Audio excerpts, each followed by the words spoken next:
ustedes todo este tiempo que seguramente va a ser hermoso. El pastor Zaraco no puede estar, pero va a estar de alguna manera. No puede estar físicamente, pero va a estar con nosotros, así que él va a tener un saludo inicial. Norberto, te escuchamos. Martín, verte, gracias por estar. Sí, estoy en una etapa de post-operación, lo cual me ha impedido estar con ustedes, pero para mí es una enorme alegría tener este espacio de reflexión. Hace poco que conocí personalmente a Martín y tanto en lo personal como en sus escritos me ha impactado. He leído atentamente este libro y la verdad que me ha levantado preguntas e inquietudes como pastor, como responsable en una iglesia. Así que aprecio mucho este tiempo y este espacio. Espero que esta noche en la presentación del libro puedan, de hecho, ampliar y profundizar estos conceptos, estas ideas. Pero permítame señalar una o dos cosas. Lo primero, la claridad con la que Martín aborda temas que son tan difíciles de abordar. La honestidad con que lo hace, pero también el respeto con que lo hace. Hoy está un poco de moda, ¿no es cierto?, ponerse en la vereda de enfrente de la iglesia y desde ahí tirar piedras a la iglesia. Y sí, la iglesia a lo largo de los siglos y hoy tiene infinidad de errores. El pueblo de Dios lo ha tenido. Por eso Dios siempre levantó profetas, que lo que intentaban hacer era que se volviera a la visión original, y definitivamente Martín es uno de los profetas contemporáneos. Pero como todo profeta lo hace desde adentro del pueblo, no lo hace desde enfrente.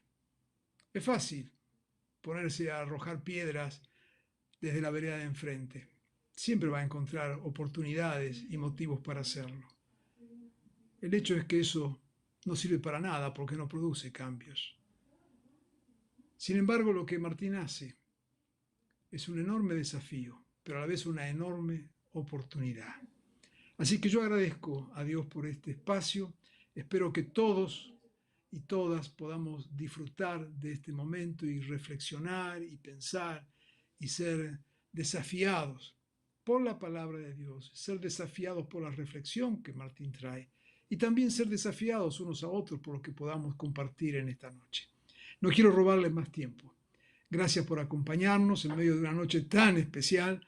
Gracias, Martín, por haberte molestado en llegar hasta acá.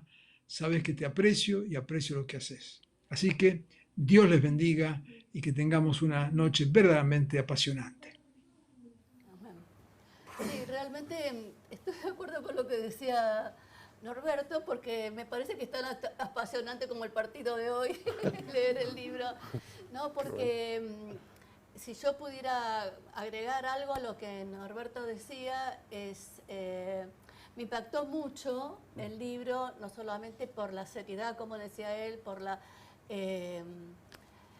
objetividad con que están planteadas las cosas, ¿no? Que te despierta a un espíritu crítico, ¿no?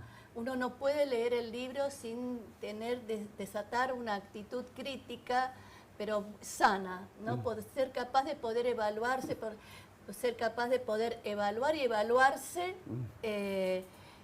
cada uno de los temas que vos vas presentando, ¿no es cierto? Pero también hay algo que me llamó mucho la atención y después quizás lo podemos conversar juntos.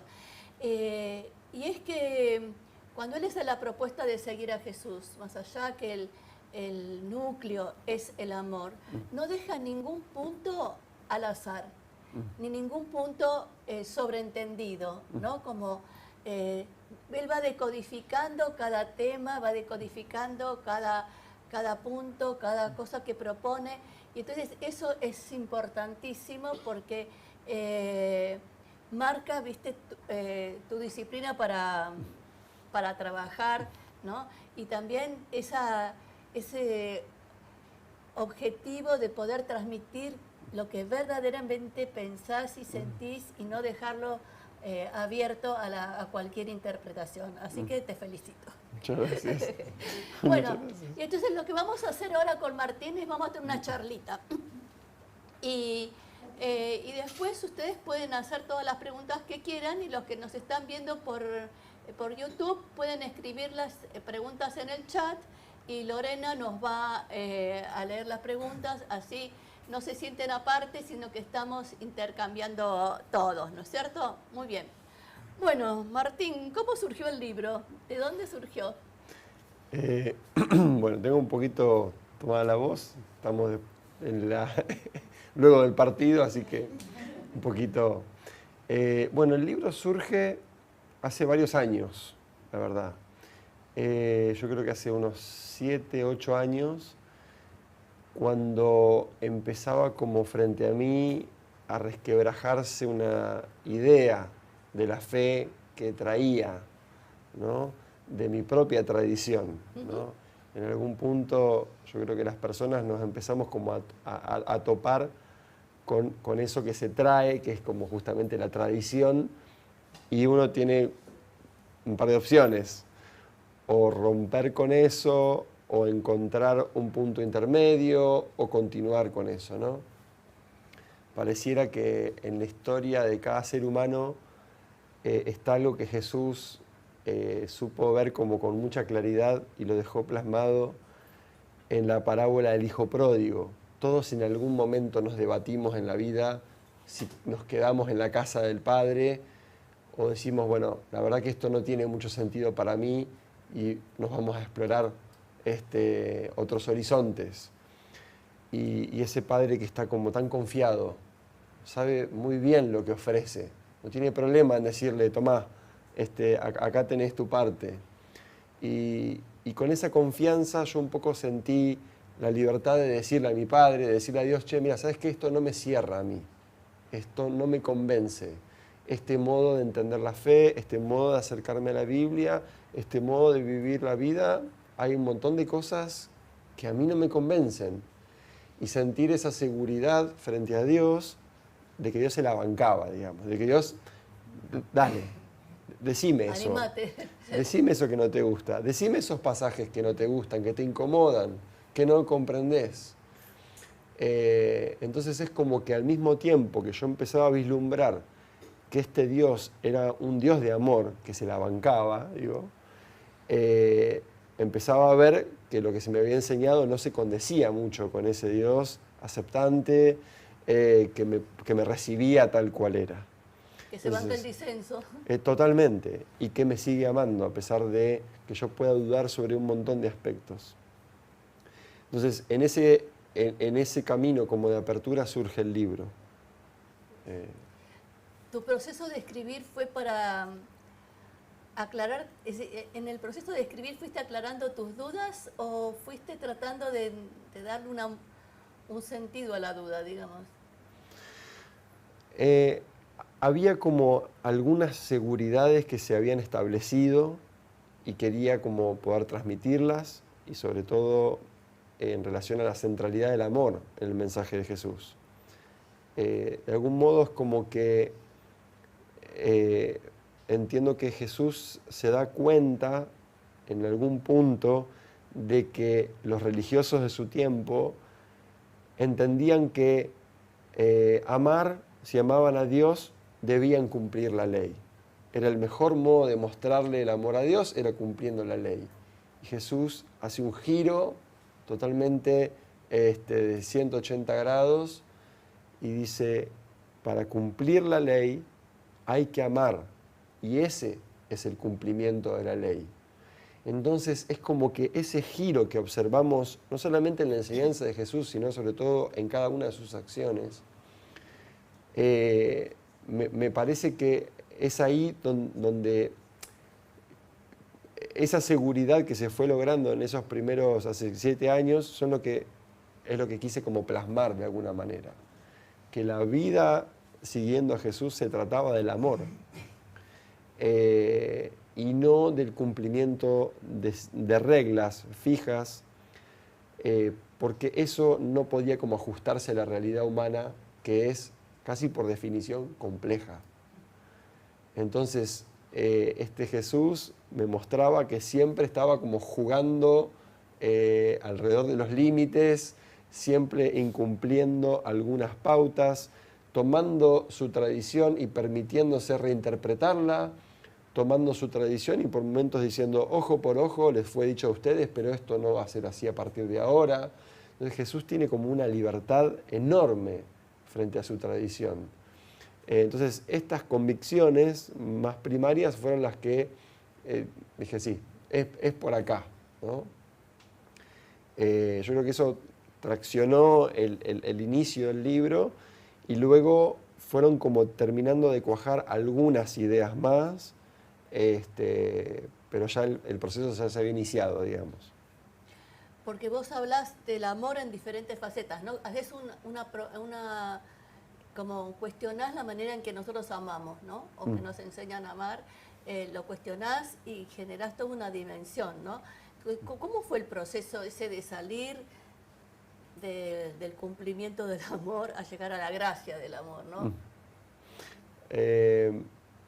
A ver, formulame eso, porque ahí no entendí eso claro, último. Porque vos planteás también que la iglesia dice, ama a tu prójimo como a vos mismo, pero eso lo desagregás, lo cuestionás, cuestionás la manera de llevar a la práctica, no el concepto bíblico, sino la manera en que nos moldeamos de alguna manera para llevarlo a la práctica. Y entonces pasás de lo tradicional, de lo religioso, a una experiencia más, diría yo, de gracia, ¿no? En la expresión del amor. Totalmente. Pero explícamelo un poco. Dale, sí, porque claro, en algún punto a veces como decir, bueno, sí, todos podemos decir que el gran mandamiento es amar a Dios con toda tu mente, con todo tu corazón, con todas tus fuerzas, y el segundo mandamiento, dice Jesús, es semejante, amar a tu prójimo como a ti mismo. Entonces uno como que ahí dice, bueno, ya está.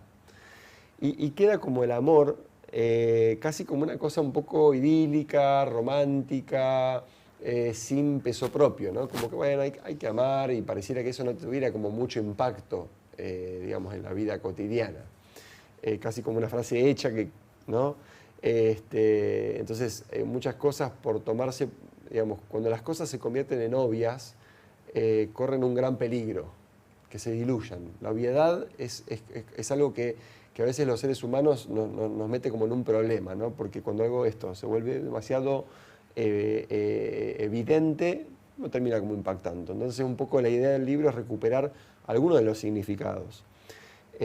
Hay que, creo que tener en cuenta, y esto lo desarrollo en el libro, que los escritores del Nuevo Testamento, cuando tuvieron que condensar en el griego de qué se trataba este amor del que Jesús hablaba, tuvieron que recurrir a un término griego que en la cultura griega era un término más bien marginal, que no estaba como en boga, no estaba en boca de todos. En ese momento se hablaría más probablemente del eros, que es una modalidad del amor, el amor por aquellas cosas que nos gustan, el amor de preferencia, nuestra tribu, nuestros amigos, aquellos con quien tenemos cierta filiación, ya sea política, ideológica, religiosa. Entonces estos escritores, ¿no? Mateo, Marcos, Lucas, Juan, los primeros que fueron esbozando en griego, tuvieron que remitirse a un término griego que pudiera captar este modo particular de amor que Jesús predicó y anunció y vivió. Y este término es el término ágape. Y el término ágape, que es recuperado por los primeros cristianos, justamente alude a algo mucho más allá de la preferencia, de mi misma nacionalidad, de mi mismo compartir una misma ideología, sino un amor hacia toda la humanidad y hacia todo ser humano que se me presenta como prójimo. Entonces, esto que Jesús vivió de manera como muy radical, me parece que es lo que ha impactado a su sociedad, a la sociedad de su momento, y lo que lo lleva indefectiblemente a su final trágico, ¿no? Vivir esta radicalidad lo expuso a estar frente a un leproso, a estar frente a un endemoniado, a estar frente a una persona extranjera y dialogar de una manera digna, a las mujeres, a los niños, digamos.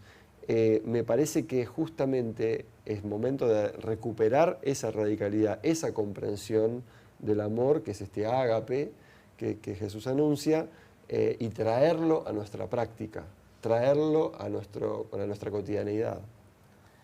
¿De qué manera tu práctica profesional influyó en todo este cuestionamiento y en todo este repensar las cosas? Yo Porque creo vos sos psiquiatra, ¿no es sí. cierto? Para los que nos están viendo por YouTube, él es psiquiatra, trabaja en la clínica psiquiátrica, ¿no es cierto? ¿Cuántos años hace? Y hace ya 7 años. 7 años, y Sí. entonces hay una práctica que me imagino que algo habrá influido, pero no sé, te pregunto.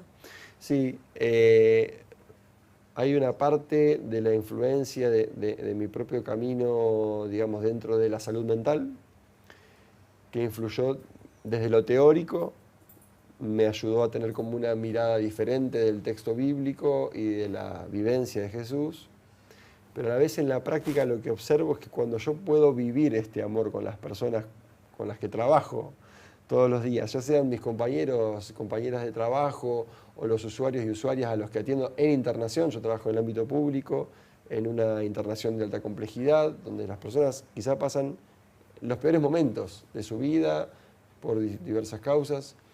Y cuando yo observo que puedo tener hacia estas personas un trato digno, un trato respetuoso, donde yo también puedo mostrarme frente a ellos tal como soy, sin ningún tipo de reserva por ser profesional o por tener algún tipo de rol específico, yo noto que algo sucede en las personas, que las personas pueden como mostrarse más, pueden crecer, pueden desarrollarse, se sienten más seguras. Quizá eso les ayude a adherir luego a un tratamiento, se genera un vínculo. Digamos, yo creo que sí, lo compruebo en mi trabajo y con cada interacción humana donde yo puedo hacer esto, donde puedo de algún modo llevar el ágape, ¿no? Que por supuesto que ahí lo desgloso más en el libro. Vos hablás, hay una cosa como transversal, me parece a mí, en el libro, que es ser vulnerable, mostrarse vulnerable, ¿no?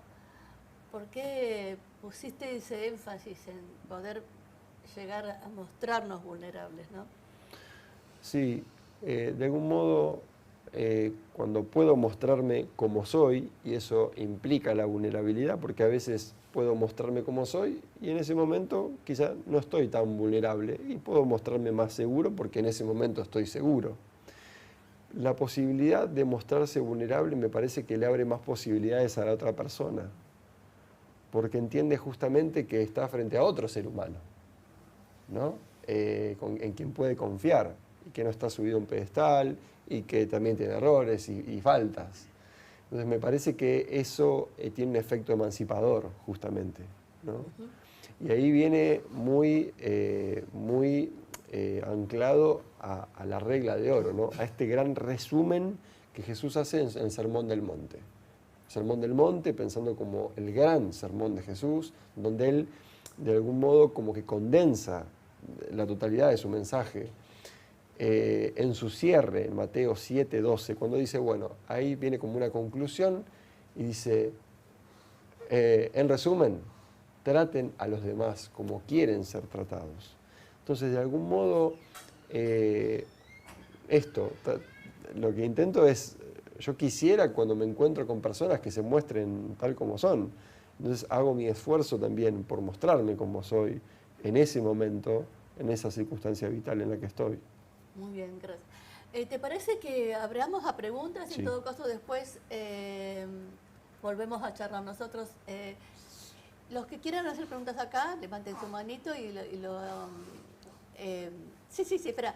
Pero los que están en YouTube, escríbanlas por el chat y entonces después Lorena nos las comenta. Dale. Una pregunta que tiene que ver con el título del libro. Dice, dejar el cristianismo para seguir a Jesús. Imagino, no leí el libro todavía, por eso no lo digo con cierta prudencia, pero me parece que, o intuyo a partir del título, que redescubrir la forma de amar que propone Jesús pone en crisis nuestras formas más llamadas institucionales de vivir la fe. primero preguntarte si más o menos tiene que ver con esto, y si es así, ¿qué ves vos en nuestras formas más institucionales de vivir la fe que Jesús con su propuesta de este amor pone un poco en crisis? Va por ahí, realmente. De algún modo la crítica, el libro se divide en dos partes. La primera parte del libro se llama Dejar el cristianismo y la segunda, Para seguir a Jesús. Y en la primera parte del libro trabajo esto, y la crítica recae en justamente que el mensaje de Jesús se haya sistematizado. El sufijo ismo en una palabra denota justamente esto, sistematización, que algo se cristalice, que algo quede rigidizado, ¿no? Entonces justamente el mensaje de Jesús está tan anclado al contexto y a la situación concreta que volverlo como una serie de normas y reglas sería como una contradicción a su mensaje. Si incluso el mensaje que yo propongo en el libro o la forma de entender se convierte en un sistema, el título y la propuesta seguiría vigente, ¿no? Deja ese cristianismo que te creaste y seguí al Nazareno. ¿Por dónde? Por donde está la necesidad, por donde están las personas concretas en su situación, acá y ahora, involucrándose en su realidad. Søren Kierkegaard tiene una frase maravillosa que dice: no des de comer a los pobres, haz un banquete con ellos. Empezar a entrar en la realidad humana tal como se presenta, sin una agenda preestablecida. Me parece que mucho del cristianismo, que al menos se ha configurado al día de hoy, y la crítica está más orientada al cristianismo protestante en Argentina, porque es el que más contacto tengo, ha hecho como todo esto, como un sistema, como un modo de hacer las cosas frente a la realidad de las personas. Entonces, de algún modo, seguir a Jesús siempre nos lleva a un lugar casi improvisado, atento a lo que sucede, a lo que está sucediendo, y no con todo un andamiaje que nos anteceda tan pesado como el cristianismo. Justamente, volviendo a pensar en Søren Kierkegaard, él decía: el cristianismo del Nuevo Testamento era la verdad, pero pícaramente el ser humano ha creado un nuevo cristianismo, ¿no? No sé si contesté, pero me desordené un poco, me parece. Sí, dale. Tenemos una pregunta en el chat de YouTube que la hace Marta Copo y dice: desde la formación académica nos enseñan lo contrario, no mostrarnos vulnerables y tener un encuadre rígido y de distancia con el paciente, y pregunta, ¿no?, ¿cómo articular esto, no? Lorena, voy a repetir la pregunta por el micrófono. La pregunta plantea que desde la práctica profesional se propone, la propuesta es tomar distancia con el paciente y no mostrarse vulnerable. Y entonces la pregunta para Martín es: ¿cómo se da esto? ¿Cómo lo ves esto, no es cierto? Sí, por supuesto. Nuestra herencia desde, del siglo XX y su desarrollo en cuestiones psicopatológicas, en el ámbito psicológico, que más ha permeado en nuestra cultura, nos enseña, todos en la mente debemos tener la imagen del diván y del terapeuta de espaldas a la persona, en esta cosa de que, tiene que haber como una cierta distancia, que no involucre la mirada. Esta propuesta no va por ahí, ¿no? Por supuesto que esto no es una idea que yo haya creado o que yo haya ideado, sino que me nutrí quizá de terapeutas humanistas del siglo XX, que, como dice Hans Kung, el humanismo le debe mucho al cristianismo, porque dice Kung, el cristianismo no es otra cosa que un humanismo radical, ¿no? De alguna manera sí, es un gran desafío. Es un gran desafío y que no implica que yo frente a la persona voy a ponerme a contar toda mi vida, mis cosas, sino que puedo en ese momento comunicar lo mismo que estoy experimentando en ese momento. Si estoy experimentando fastidio, aburrimiento, preguntas, duda, miedo, puedo mostrarlo a la persona. Por supuesto que esto en la práctica psicológica habitual no se da. En las vertientes humanistas se trabaja mucho más y creo que desde esta perspectiva, que es muy acorde a nuestra fe, me parece que es necesario como explotarla de algún modo y llevarla como algún rasgo distintivo. Muchísimas ocasiones, pensando en situaciones de guardia en las que me encuentro en el ámbito público, muchísimas veces me ha tocado situaciones donde las personas que atiendo quizás están muy violentas por su situación y mostrarles en ese momento mi miedo, mostrarles en ese momento mi preocupación por mi propia integridad ha hecho que las personas estén más tranquilas, puedan entender que de golpe, hay una persona que tiene miedo, que le importa lo que me sucede, que está ahí para escucharme y que está intentando ayudarme. Es una práctica que humaniza. Cuando puedo mostrarme humano, el otro es más probable que se conecte con esa humanidad y no que se desconecte o que se aproveche, porque también habita mucho el prejuicio de que si yo muestro mi vulnerabilidad, el otro va a aprovecharse de eso y me va a dañar. Y en la gran mayoría de los casos eso no sucede, a menos que se trate de una personalidad quizá psicopática, que es una situación muy específica en que uno puede sondearla, pero en la gran generalidad la persona va a conectar con eso. Gracias. ¿Alguna otra pregunta? Sí, dale. ¿Qué normas y reglas te incomodaron al punto de escribir un libro para criticarlo? De nuevo. ¿Qué normas y reglas te incomodaron al punto de escribir un libro para criticarlo? ¿Qué normas y reglas sí, percibió que te incomodaron al punto de escribir un libro para criticarlo? Está bien. ¿Qué normas y reglas percibió Martín que le llevaron al punto de escribir un libro cuestionando eso, ¿no es cierto? Sí. Excelente. Mira, en algún punto creo que fue en parte con algunos textos que están en la Biblia, algunos fragmentos de la Biblia, y en algún punto por cómo se interpretaron algunos textos bíblicos. Hay temas bíblicos con los que no puedo encontrar armonía entre el mensaje de Jesús y algunas porciones de la Biblia. Y esta es la parte quizá más difícil del libro, porque es la parte más crítica y la que todos quizá a veces se agarran como de la silla. Lisa y llanamente, la posición teológica que tomo en el libro es que la palabra de Dios no es el texto bíblico, sino que el texto bíblico es portador de la palabra de Dios, que es Jesús mismo. Eso hace que uno pueda como encontrarse frente al texto con muchísima más honestidad, siendo que son personas las que escriben.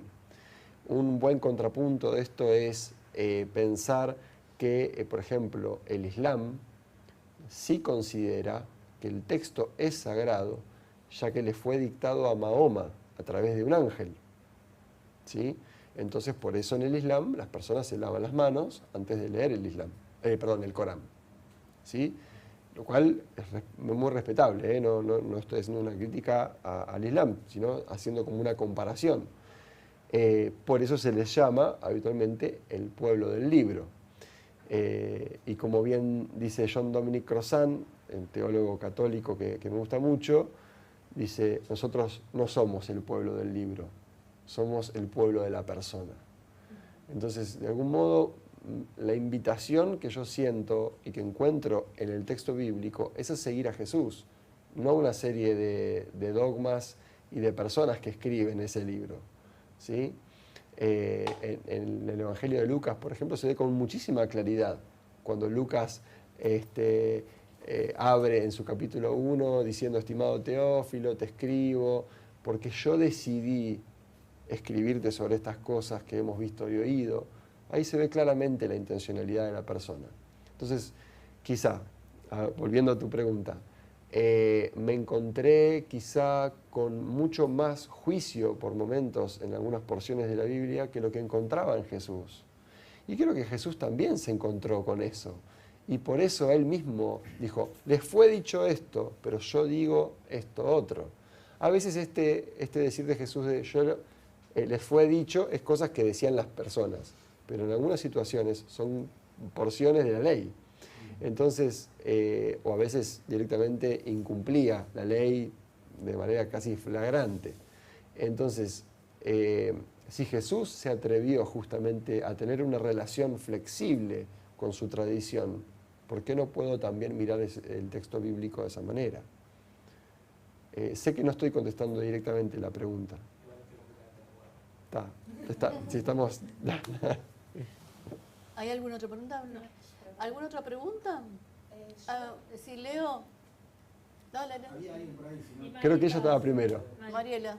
No, yo en cuanto a lo que hablabas de la autenticidad, mostrarte vulnerable, ¿no? Que mismo lo hablaron desde el lado profesional, pero mismo dentro de iglesias, muchas veces no, está esto de no mostrarte vulnerable, no te dejan mostrarte vulnerable, y eso produce un daño en las personas, porque le hacen creer que como no se muestran los que están, no se muestran vulnerables, la gente se pone mal cuando le pasan cosas que sí lo llevan a sentirse mal o lo que sea, por esto de que la fe tiene que ser como, ¿no?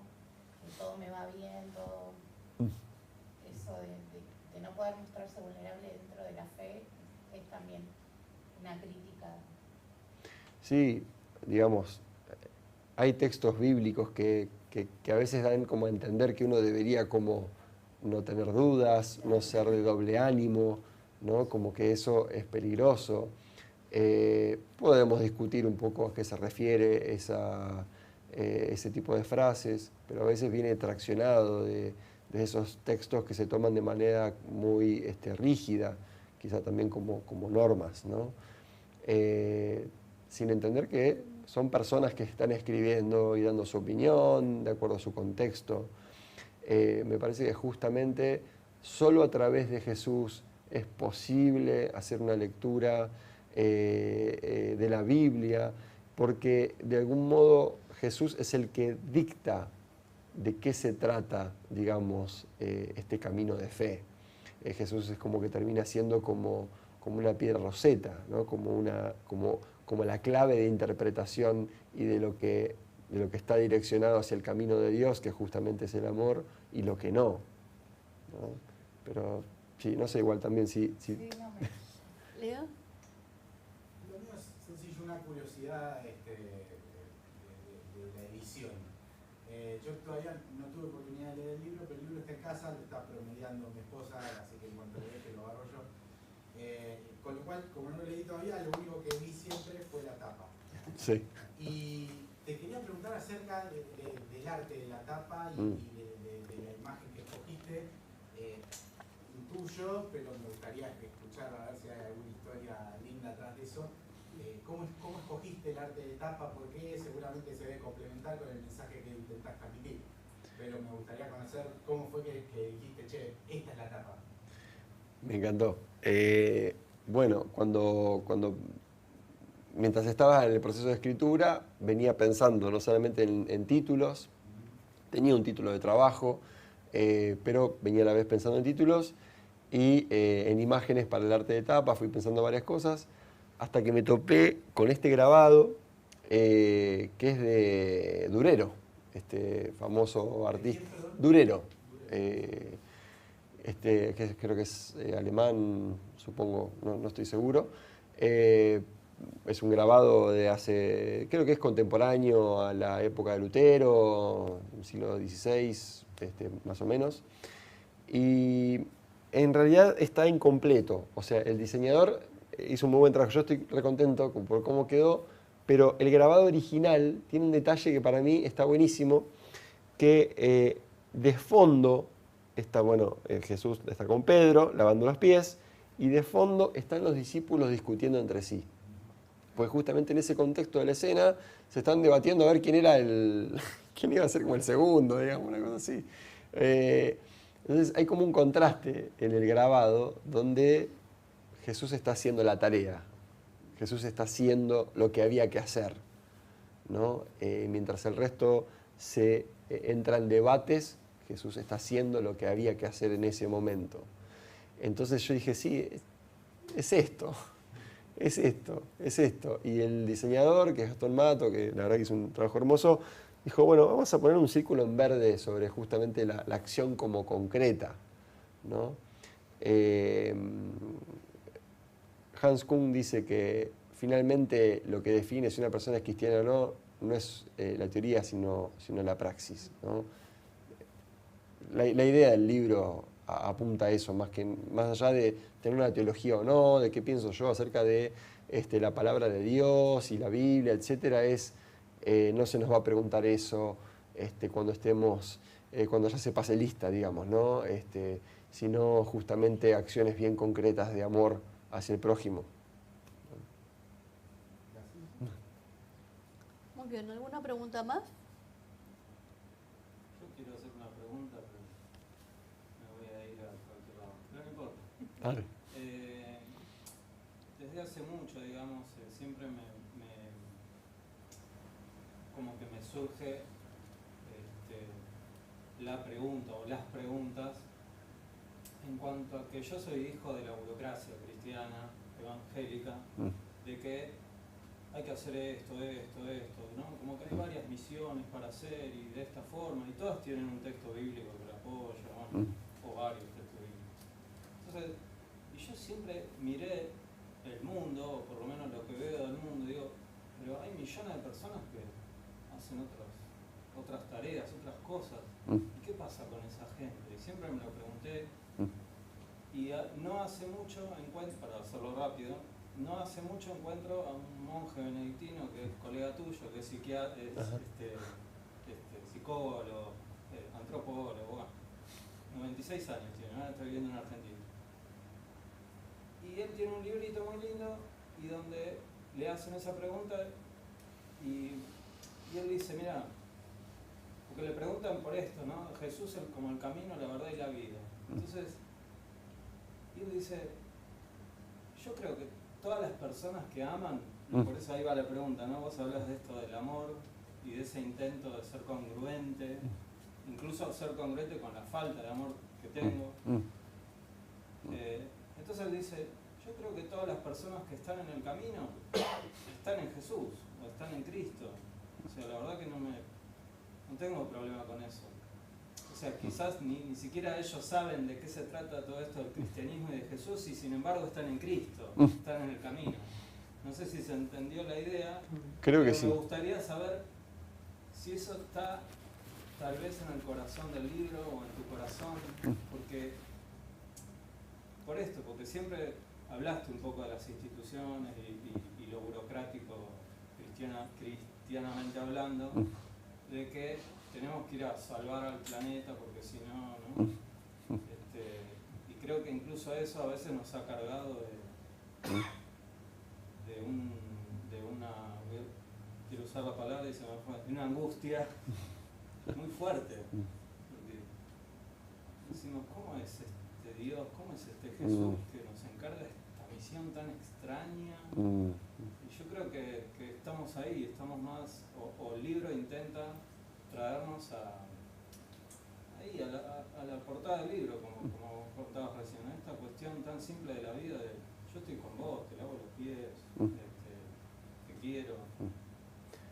Ahí está la salvación. Porque, no, sí. No fue una pregunta, pero quería transmitirlo y a ver qué pensás vos, digamos, de ese tema. Sí, inevitablemente pienso justamente en Jesús cuando le dicen, che, mirá, ahí hay gente que hace algo que no estaba con nosotros. Y dice, sí, pero está, digamos, si no están desparramando, digamos, están con nosotros. Y a mí también me incomoda eso. A mí me gusta tener todo como en cajitas, ¿no? Bueno, yo soy cristiano y se salvan esto. Pero Jesús no hace eso. Se dedica continuamente a romper todo eso. Y sin ir más lejos, una de mis parábolas favoritas, la parábola del buen samaritano. Es ejemplar para Jesús, alguien totalmente ajeno a su cultura, a su religión. Entonces, digo, si Jesús mismo pone ese acento, me parece que Jesús, yo a veces digo, Dios es mucho más amplio, yo me doy cuenta que yo no soy tan amplio, que Dios es mucho más amplio. Y a veces me da miedo esa amplitud de Dios, digamos, porque a mí me da seguridad esto, digamos, pero Dios es amor, digamos. Entonces, a ver, quien ama ha conocido a Dios. Mirá si yo voy a juzgar a alguien, una persona que, qué sé yo, no sé, no tiene nada que ver con la fe, pero que tiene un amor impresionante. Esa persona conoce a Dios. Esa persona conoce a Dios.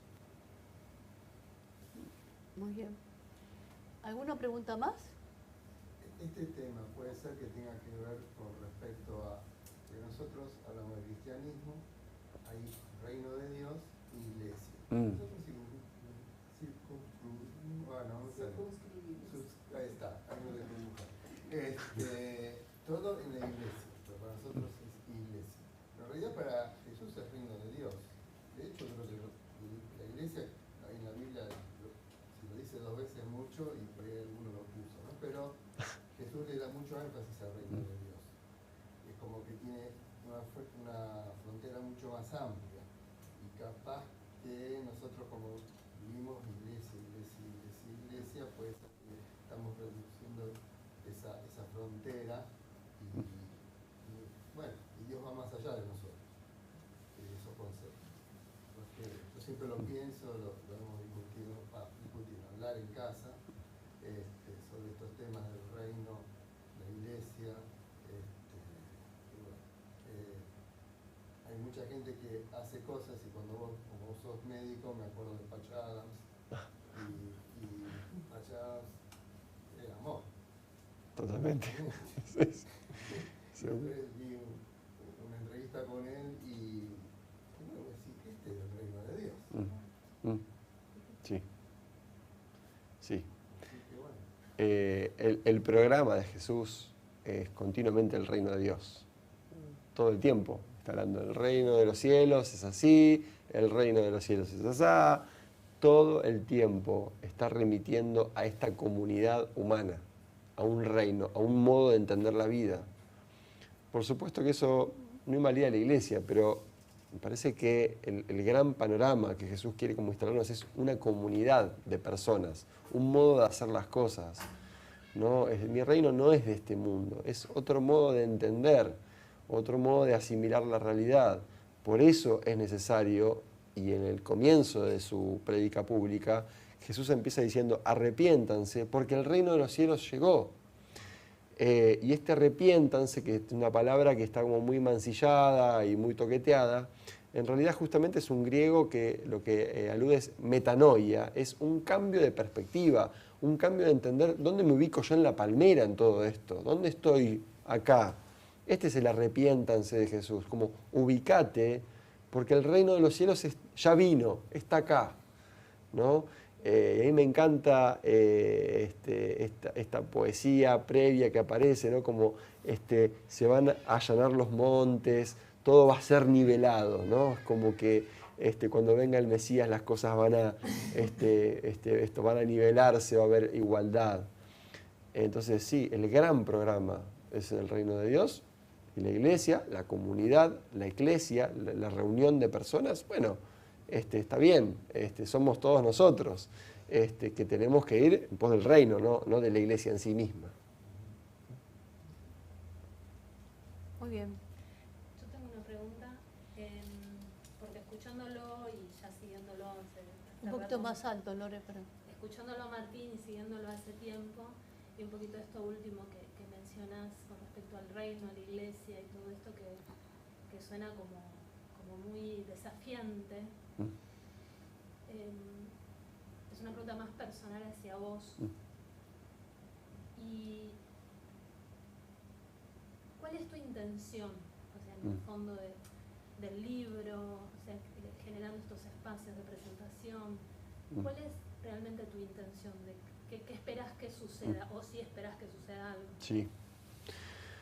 Es muy simple. Dentro de todas las motivaciones que me atraviesan, creo que esta la mayoría de las veces es la principal. Después hay otras. Pero principalmente es llevar un mensaje liberador. Que las personas se liberen.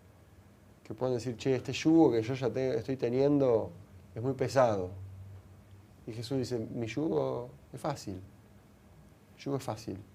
¿Tenés un yugo? Sí, hay cosas que hacer. Hay que amar, ¿no? Hay que respetar. Ese es el yugo, esa es la carga. Pero es fácil. Es fácil en el sentido, me parece a mí, no, justamente es súper desafiante amar, pero me parece que es liberador. Viene con esa intención lo que dice Jesús, ¿no? Como que este yugo no te va a oprimir. Entonces justamente a mí me emociono cuando los que siguen a Juan le preguntan a Jesús, che, vos sos el que estábamos esperando.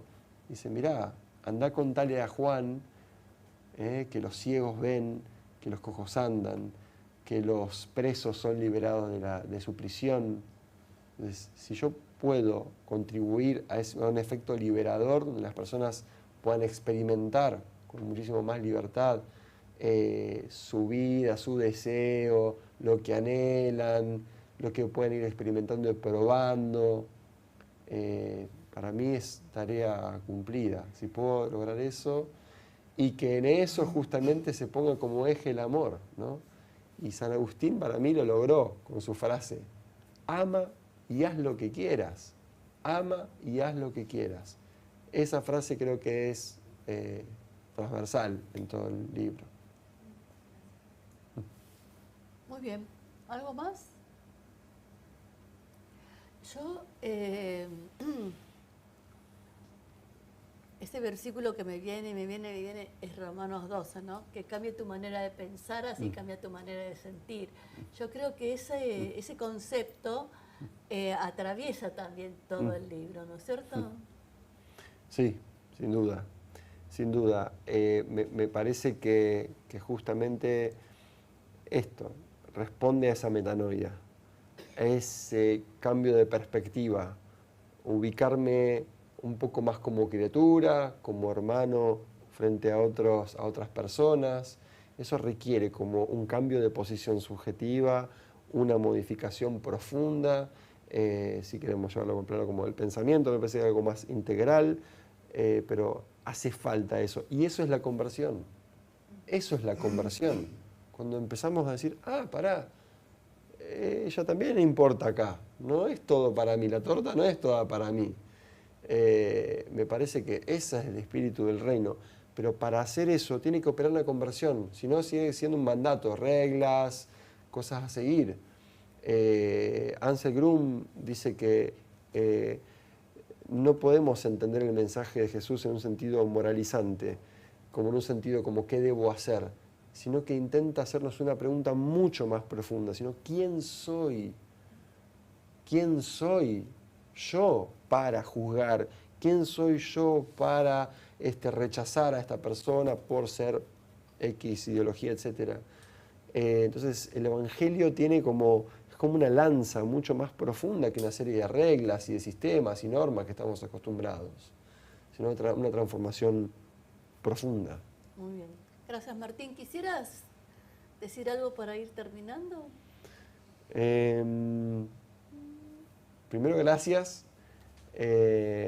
Y otra vez, como decimos en Argentina, en la cancha se ven los pingos, ¿no? Y lo que importa es esa situación diaria frente a un prójimo que se presenta y del que no me puedo desentender. Ahí está la práctica de fe, ahí se demuestra el amor, ahí se ve la espiritualidad profunda o superficial o como sea. Así que es un desafío que tenemos todos y se actualiza a cada momento. Nadie puede acumular como estatus espiritual. Al momento que se presenta el prójimo, ahí todo se reinicia. Y ahí está el desafío de si voy a amar a mi prójimo y lo voy a hacer bienvenido a una comunidad humana inclusiva y liberadora. Gracias. Creo que en este tiempo que estuvimos compartiendo, más allá de las adversidades que vinieron, como que de alguna manera, siento yo, ¿no? Se sintetizó el mensaje de tu libro, en el sentido de pensar, de repensar, de cuestionarnos, de mirarnos en un espejo, ¿no es cierto? Entonces, me alegro del intercambio, de la participación de todos, y creo que tiene que ver con eso, ¿no? Como, no sé cuántos han leído el libro, pero es algo que vos generás, aún me parece cuando estás, ¿no? Entonces, aunque no lo haya leído, viste que la manera en que vos transmitís las cosas genera esa movida que me parece que es saludable, es sana y es necesaria, ¿no es cierto? Así que, bueno, muchas gracias, porque Martín es de Neuquén, así que se ha venido desde allá, no sé. Así que no estás acá a la vuelta, ¿no? Así que gracias por toda esa movida tuya, porque realmente nos bendice, nos anima y nos exhorta a vivir la fe desde una práctica liberadora y esperanzadora para otros. Así que muchas gracias a ustedes. Yo quisiera hacer algo, ¿viste? Porque Vale. me gustaría orar para bendecirte, ¿viste? Porque nosotros no podemos, pero no desde el cumplimiento de reglas, para nada, sino desde una cosa, ¿viste? Del amor que el Señor despierta entre nosotros. ¿Te parece? Me encanta. Bueno, Sí. Gracias, Señor, por la vida de Martín, gracias por que vos lo has llevado por diferentes circunstancias y diferentes caminos que no siempre han sido fáciles y muchas veces han sido escabrosos, pero lo has sostenido en medio de todas las situaciones y él ha podido percibir y sentir tu amor, esa libertad que da el saber que somos aceptados, amados y no cuestionados por Jesús, y lo bendecimos, Señor, en este tiempo. Lo bendecimos, Señor, en estas cosas, esta movida que Él va a ir despertando y va a ir transmitiendo con gracia y con amor ese espacio de reflexión, Señor, que realmente estés guiándolo en cada uno de sus caminos, Señor, y abriendo oportunidades que quizás hasta este tiempo estuvieron cerradas. Lo bendecimos, Señor, en el nombre de Jesús. Amén y amén. Muy bien, muchas gracias.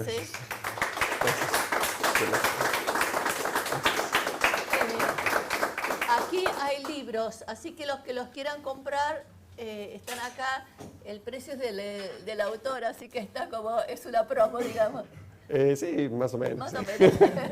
Así que también es una manera de bendecirlo a Martín. Así que bueno, muchas gracias por toda la movida, por todo el desencuentro. Y, no sé, nos veremos en el próximo libro de Martín. Vale, sí, ya está en proceso. Muy bien, gracias.